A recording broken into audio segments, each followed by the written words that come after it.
My brother publicly mocked my garage job, so I pulled the $16 million contract he didn't know I controlled. And watched his empire crumble overnight.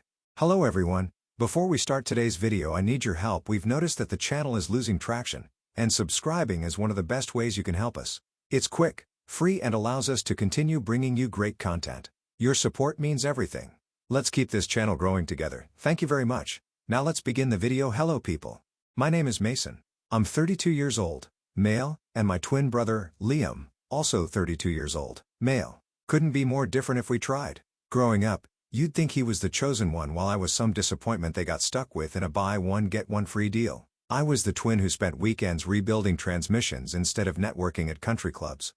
The one who got grease under his fingernails instead of manicures. The one our parents looked at with that "where did we go wrong" expression at every single family dinner.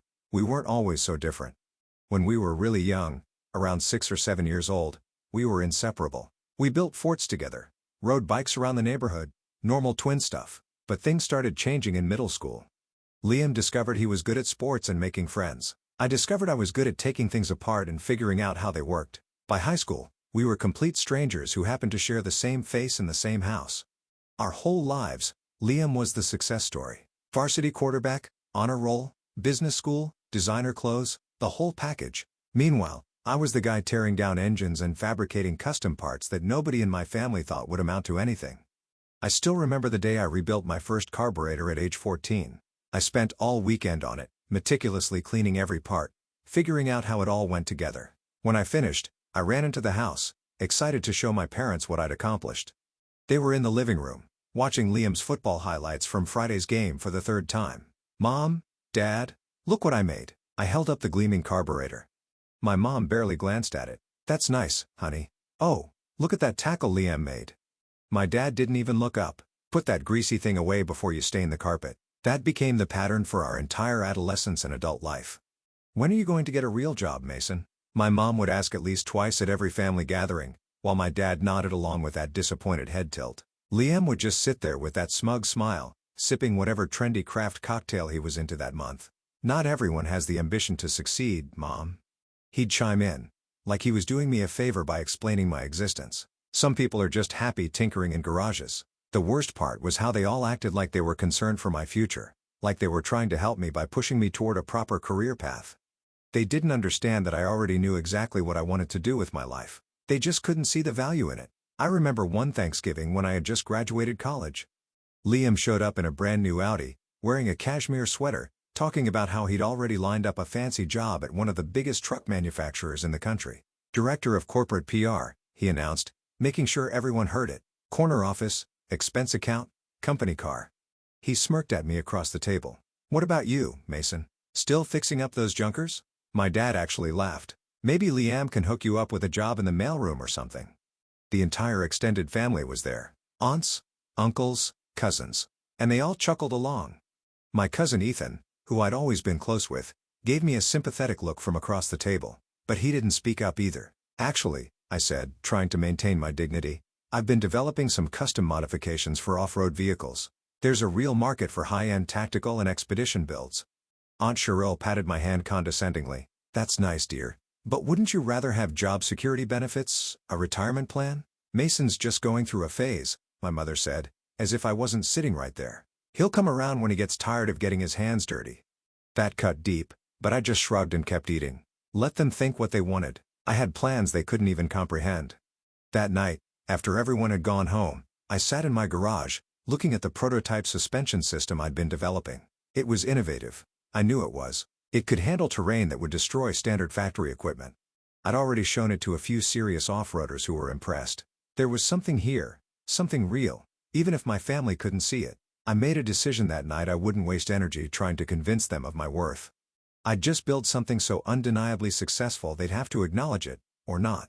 Either way, I'd know what I'd accomplished. So, right after college, my friend Wyatt and I started talent expeditions out of my garage in Pinterest.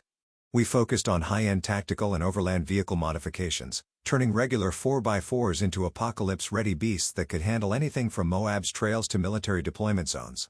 We didn't have investors or daddy's connections, just pure mechanical knowledge, engineering skills, and a vision for builds that nobody else was doing. Our first 6 months were brutal, 18-hour days, living on ramen and energy drinks.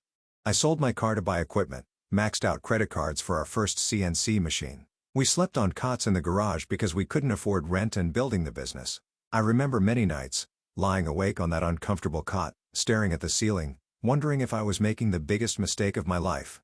Maybe my family was right. Maybe this was just a fantasy. During those early days, I went to one Sunday dinner at my parents' house.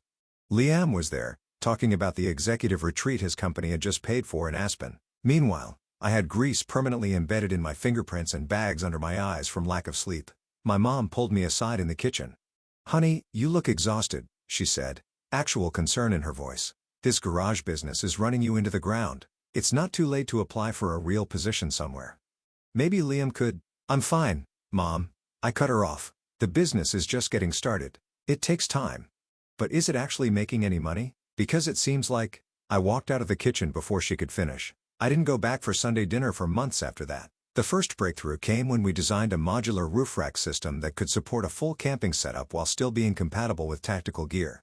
It solved a real problem that serious overlanders had. They needed equipment that could adapt to different scenarios without requiring a complete vehicle rebuild. The design was elegant but tough, lightweight aircraft-grade aluminum with an innovative mounting system that could be reconfigured in minutes without tools.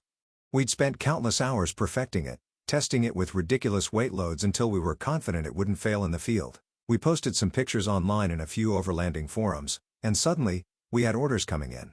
Not just from weekend warriors, but from hardcore enthusiasts, professional expedition teams, and even a couple of military contractors. Our inbox was flooded with requests, and for the first time, I felt like we might actually make this work. Our first $10,000 order felt unreal. Wyatt and I stared at the email, then drove to the beach at midnight drinking soda on his truck and planning everything we wanted to build. Not long after came the $45,000 order for a custom search and rescue vehicle. They found us through a forum post, called With Doubts, and I hit them with footage of our gear getting punished in real-world conditions. 2 days later, the deal was sealed. We pulled an all-nighter sketching designs, laughing about how our professor said we'd never make it. Mine called my suspension system unrealistic, and now we were getting paid to build it. That job was rough. Mistakes, budget issues, barely any profit, but the final result blew them away. They posted it online, and within days, more teams reached out. By the end of year 1, we hired 3 fabricators and moved into a small shop. By year 3, we were in a 20,000 square foot facility with 20 employees. I still remember walking through it, echoes bouncing off the walls, realizing we'd built something real. Through all of this, my family still acted like I was just playing around with trucks. They never asked about the business, never asked to see the shop, never showed a single ounce of interest or pride. I did try once, around year 3, to share my success with them. We had just landed our first government contract, a series of specialized border patrol vehicles designed for desert operations. It was a huge deal for us, worth over $2 million. The client had chosen us over 3 established companies with decades of experience because our designs were more innovative and effective. I called my parents that night, genuinely excited to share the news. "Hey, Mom, guess what? We just landed a massive contract with Border Patrol." There was a pause. "That's nice, honey. Did I tell you Liam got nominated for an industry award for his marketing campaign?" "No, you didn't," I said, deflated. "That's great. He's being flown to Chicago for the ceremony. They're putting him up in a 5-star hotel. I'm so proud of him. That's really something I managed. You should call and congratulate him. Oh, and are you coming to Sunday dinner? Liam's bringing his new girlfriend. She's a pharmaceutical sales representative. Very successful." I made an excuse about being busy with work.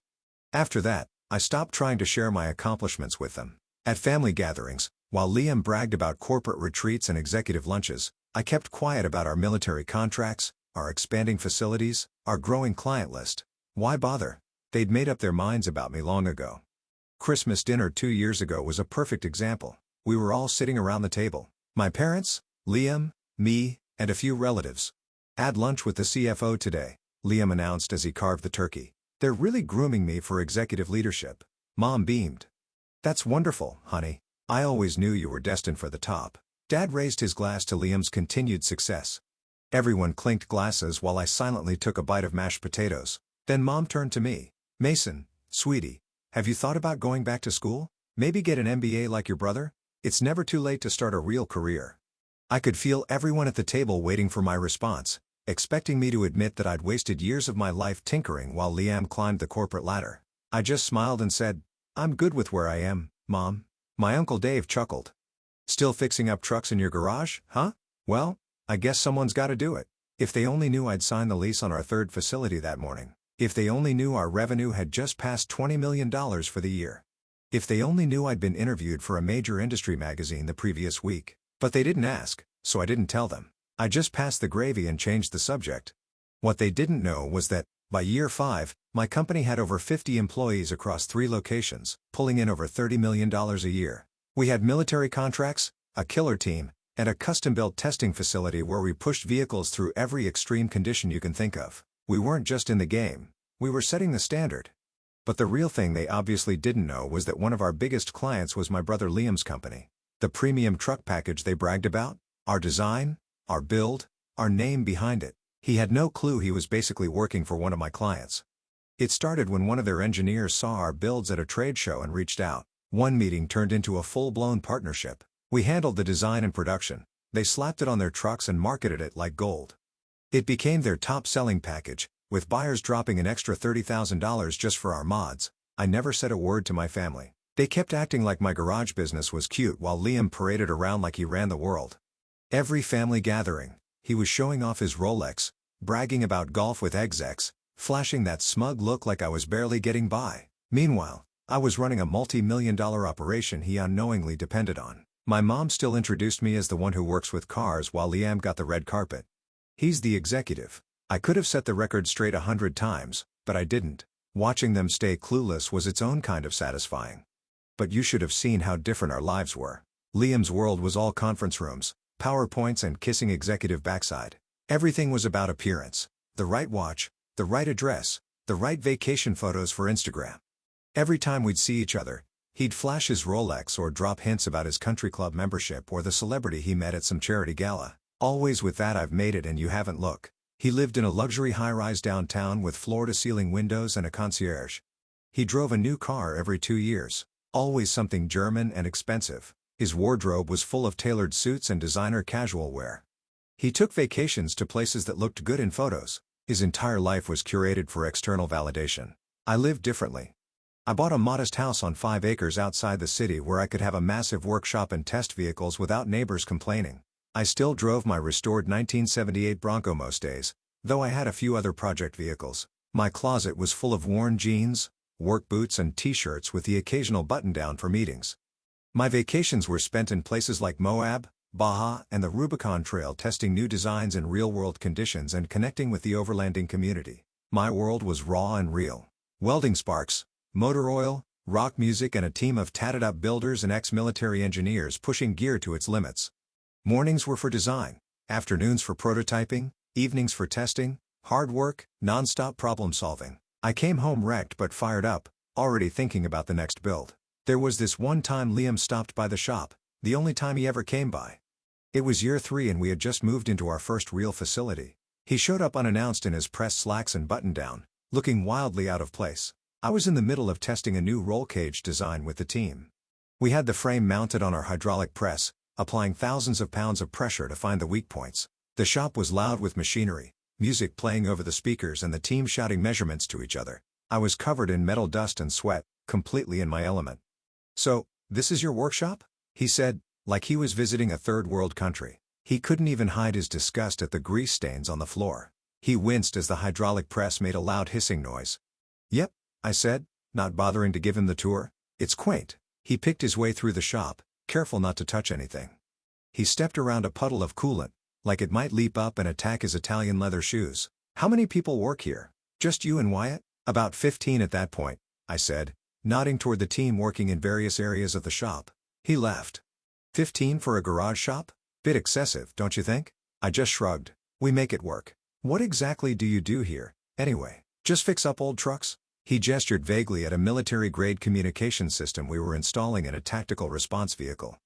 I could have explained that we were building some of the most advanced expedition vehicles in the world. I could have shown him the custom search and rescue truck we had just completed for the Forest Service or the prototype amphibious vehicle we were developing. I could have told him about our government contracts and international clients. Instead, I just said, "Pretty much." He nodded, as if I'd confirmed everything he already believed about me. "Well, if you ever want to get into something more professional, let me know." I might be able to put in a word at my manufacturer. We always need people in maintenance. I'll keep that in mind, I said. He left after 10 minutes, probably to go disinfect himself. He never asked what we actually did, never asked to see any of our builds. Just wanted to confirm his belief that I was still the loser twin playing with trucks. After he left, Wyatt came over, wiping his hands on a shop rag. Was that your brother? Yep. Does he have any idea that his company is in talks with us about that new package? I shook my head. Not a clue. Wyatt laughed. That's going to be an interesting conversation someday. If it ever happens, I said. I'm not convinced my family would notice if I built a rocket ship in the backyard. The irony? His manufacturer was becoming increasingly dependent on my innovations. The Talon Edition trucks were Ridgeline's hottest sellers, commanding premium prices and generating massive press. Liam even worked on the marketing campaign for them, bragging about how he was repositioning the brand toward the adventure lifestyle segment. At a family barbecue last summer, Liam couldn't stop talking about this amazing vendor that was revolutionizing their off-road lineup. Liam was mid-story, again holding court at the patio table like he always did. Drink in hand, sunglasses on, voice loud enough for every aunt, uncle, and second cousin to hear. These Talon guys are next level. Real innovation. Military-grade stuff. Not just hobbyist mods or backyard projects. This is engineering. I stood at the grill flipping burgers, already knowing where this was going. Honestly, Mason, he said, turning toward me. You could learn a thing or two from them. Might help turn your garage gig into something real. A few heads turned. My mom gave that tight-lipped he's just teasing smile. But Liam wasn't done. You've been doing whatever it is you do for years now. Still living out in Pinterest like it's some post-apocalyptic movie set? Still posting truck pics like anyone cares? Get your life together, man. You're a joke and everyone sees it but you. The whole table went awkwardly quiet. He chuckled, as if that was somehow supposed to soften the blow. I mean, I say this out of love. You're my brother. But eventually, the fantasies got to end. Real men have careers, offices, responsibilities. Mom finally piped in, like she was offering support. Maybe Liam could help get your resume in shape, sweetie. They're looking for hands-on people in the service department. I just stared at the grill, the smell of charred meat mixing with burnt pride, and nodded once. I didn't say a word. Let them laugh. The truth was already in motion. They just hadn't caught up to it yet. And I didn't plan to tell them or waste my energy on Liam. Although he kept humiliating me, I couldn't care less. The world could deal with him. I could see it coming. But as Talon grew, I found myself living in two separate worlds. In one, I was the founder and CEO of a rapidly expanding company with international clients and military contracts. In the other, I was still the disappointment twin who couldn't get his act together. It was surreal, sitting in Pentagon briefings in the morning, then getting lectured about career stability by my parents over dinner that night, or closing a $12 million contract, then having Liam explain how I should really consider getting a real job with benefits. But there was this weird comfort in their ignorance. It was like a social experiment. How successful can I get before my own family notices? How long can they maintain this narrative they've built around me? Meanwhile, Talon kept expanding. We opened a second facility in Arizona for desert testing, started developing proprietary tech for extreme environment vehicles, and launched a clothing and gear line that took off immediately. Wyatt would sometimes ask, "Dude, when are you going to tell your family about all this?" I just shrugged. When they ask, they never did. Then things got even weirder when Liam's manufacturer decided to make our partnership more official. They wanted to brand their top-tier off-road trucks as Talon Edition vehicles, with our custom packages installed directly at the factory. The contract was worth $16 million annually, plus royalties on every unit sold. It was a massive deal for us, taking us from aftermarket customizer to OEM partner. Our lawyers spent weeks negotiating the details the whole time Liam was part of their corporate team, handling the marketing strategy. He'd send these press releases to their partners, including us, about how Ridgeline was partnering with the innovative leaders at Talon Expeditions to redefine the off-road segment. I'd read these emails with his name in the signature, while he was simultaneously texting me things like, "Hey bro, you need to grow up and find a career. Mom's worried about your future." One night, after a particularly condescending family dinner where Liam spent 20 minutes detailing his recent promotion, I almost broke.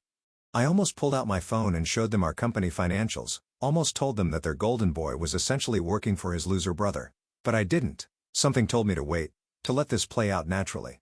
And let me tell you, that patience paid off in the most spectacular way possible. Everything exploded last month at Liam's manufacturer's annual industry gala. I never attend these corporate events, but Wyatt was down with the flu and someone had to represent Talon for the unveiling of our new collaborative package. The event was peak corporate, ballroom, concept trucks on turntables and execs patting themselves on the back for work they didn't do. I kept it low-key in jeans, a wrinkled button-down, and my work boots, non-negotiable. I spotted Liam immediately. Designer suit, fresh haircut, that fake laugh he does around important people. He was surrounded by yes-men, holding court like he owned the place. For a minute, I considered just leaving, signing the contract tomorrow and avoiding this whole scene. But then I thought about all those years of condescension, all those smirks, all those dismissive comments about my little garage hobby. Forget it. Let's ride. I kept my distance, talking with the engineering teams who actually understood what we built. We got into a deep discussion about the new suspension system we designed for the Mojave package. About an hour in, I was discussing suspension geometry with Ridgeline's head of product development when I heard that familiar voice behind me. Mason, what the hell are you doing here? I turned around. Hey, Liam. The product guy looked between us. You two know each other? Before I could answer, Liam jumped in. My twin brother. Somehow scored an invite. That fake laugh again. He runs a little garage shop that does aftermarket mods. The product guy's eyes went wide. Wait, Mason Blackwell from Talon Expeditions? Liam froze, like someone had hit pause on his entire existence. That's me, I said. Holy cow, your brother is the founder of Talon, the Mason Blackwell, our biggest aftermarket partner, the one behind the expedition package? The look on Liam's face was everything. Pure system failure, his entire worldview crashing in real time, the blue screen of death behind his eyes. People started gathering around us. Some VP slapped my back. Mason, we've been trying to get you to one of these events for years. Your work is incredible. The suspension system on the new Mojave package is revolutionary. Another exec chimed in. Our test drivers can't stop raving about it. Liam couldn't compute what was happening. His mouth opened and closed like a fish out of water. Instead of rolling with it, he doubled down like the fool he is. No, there's some mistake, he stammered. My brother has a small mod shop. He works on used trucks in some industrial park. He's not. This can't be right. I just stood there, letting him dig his own grave. This has to be a misunderstanding, Liam continued, getting louder. Mason's company is just a backyard fantasy shop. It's not a real business. Tell them, Mason. Tell them you're not Talon. The room went dead silent, all eyes on us. You could hear ice melting in glasses. I shrugged. Talon Expeditions.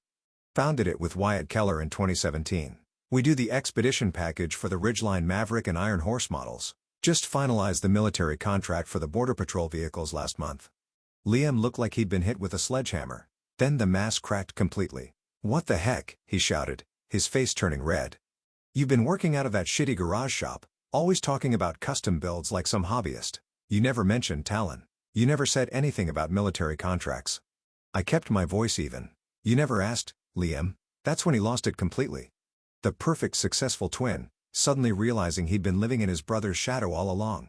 This is ridiculous. He's making this up. He jabbed his finger in my face. Get a real job, Mason. Stop embarrassing yourself. Everyone knows you're just a glorified mechanic playing businessman. The room was so quiet you could hear people blinking. Executives exchanged glances. Someone whispered, is he having a breakdown? Liam's manufacturer's CEO stepped forward. Liam, Mason's company did $42 million in revenue last year. They're expanding internationally next quarter. We've been trying to acquire them for 2 years. Liam's face went through every stage of grief in 5 seconds. Flat denial, anger, bargaining. Depression, acceptance, then right back to denial again. He stammered something about needing air and bolted from the ballroom like his life depended on it. I stayed for another hour, discussed our upcoming projects, then went home. I didn't chase him. Didn't explain anything to anyone. Just let reality speak for itself. That night, my phone blew up. 15 missed calls from Liam. 23 text messages ranging from enraged, you've been lying to the family for years, to desperate, we need to talk right now, to suddenly supportive, I always knew you had potential. Around 2 in the morning, he showed up at my house, pounding on the door like a cop with a warrant. I could see him through the security camera, disheveled, still in his suit, but with a tie loose and his hair a mess. Mason, open the door. I know you're in there. I watched him on my phone screen while lying in bed, the sound muted. He kept pounding, kept shouting. After about 10 minutes, he sat on my porch steps, put his head in his hands and started crying, or laughing, hard to tell. Eventually, he left, but not before chucking an empty glass bottle at my garage door. Real classy. The next morning, my phone continued to blow up. Texts, calls, voicemails. The whole family suddenly wanted to talk. Liam had gone straight to our parents' house from my place and had a complete meltdown, telling them everything. My mom called, sobbing, asking why I kept secrets from the family. My dad left a long message about being blindsided and how families shouldn't hide things from each other. Cousins I hadn't spoken to in years suddenly wanted to grab coffee. I let them all go to voicemail. I had a company to run and a plan to execute. Liam, in classic form, switched tactics, sent me a pathetic paragraph about how he always believed in me and was just trying to push me to be my best. He said we should use this opportunity to collaborate more directly, even suggested I create a position for him at Talent to manage brand communications. The audacity, like we could just erase years of him belittling me because now he knew I had money. His next text was even better. Listen, bro, I know I've been hard on you, but that's what brothers do, push each other to excel. Deep down, I always knew you were going to make it. Sure you did. If you don't answer me, I'll come back to your house. We need to talk about how this affects the family. How this affects the family? How about how the family affected me for the last 15 years? How about constant put-downs, the dismissal, the complete lack of interest or support? I didn't respond to any of it. Instead, I called an emergency meeting with our executive team at 7 in the morning. By noon, we had drafted termination notices for our contract with Ridgeline Motors, effective immediately. By 2 in the afternoon, our legal team had reviewed everything. By 4 in the afternoon, the notices were delivered. No drama, no emotional scenes, just business. I did send one final email to the manufacturer's CEO with Liam CC'd, letting them know we were terminating all contracts effective immediately. A new partnership was already signed, and all our components would be pulled from their vehicles within 30 days. No explanations, no back and forth, just business. That same night, I blocked Liam's number, his socials, everything. Then I headed to the garage in the back of a Bronco, cleared my head, and slept better than I had in months. The fallout hit fast, their stock dipped, industry blogs jumped on the story, and within a week, word got out that Liam's entire PR department had been gutted. He was quietly demoted to some title with no real power, lost the office, the perks, the shine. They stuck him by the copier and called it a role. Did I feel bad? Not for a second. This guy spent 3 decades talking down to me, cracking jokes at my expense. Meanwhile I was out there building something real, and he never once asked a genuine question about it. Of course, that's when the guilt parade started. My mom texted me, saying Liam might lose his house, that his life was falling apart. I replied once. He made his bed, then came the soft invites. He wants to apologize. Come to dinner. I ignored them. Then came the fire. My dad called, full yelling mode, accusing me of being immature and destroying my own brother. I let him rant, then said, "You've treated me like an afterthought for 32 years. You never asked about my business. Never cared what I was building. And now that it's worth something, suddenly I'm relevant? No." Then I blocked his number too. A few weeks later, I was working late at the shop when my mom just showed up. The security guy recognized her from the pictures in my office. She looked around, like she was seeing it all for the first time. The size of the place, the machines, the team's work up on the wall, all the stuff she never bothered to ask about. She asked why I never told them how big it had gotten. I told her straight up, "You never asked. Not once. I wasn't hiding anything. You just weren't looking." Then came the tears. She said Liam was falling apart, drinking too much, his girlfriend left, the company pushing him out. She said he needed me. I laughed. He needs me now? Where was that energy when he was mocking my garage business in front of the whole family? She said he was just jealous, that he felt stuck in a job he hated and took it out on me. Nice story, but I wasn't buying it. I told her the only way I'd even consider talking to him is if he looked me in the eye and admitted he spent years tearing me down because of his own insecurities, not because I was beneath him. She tried to hug me before she left. I stepped back. "We're family," she said. "We're related," I replied.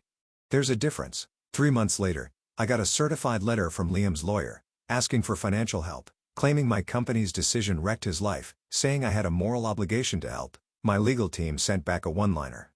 "Get a real job." Last I heard, Liam's working at a small dealership in Idaho, writing service tickets. My parents sold their house and downsized, probably helping cover his bills.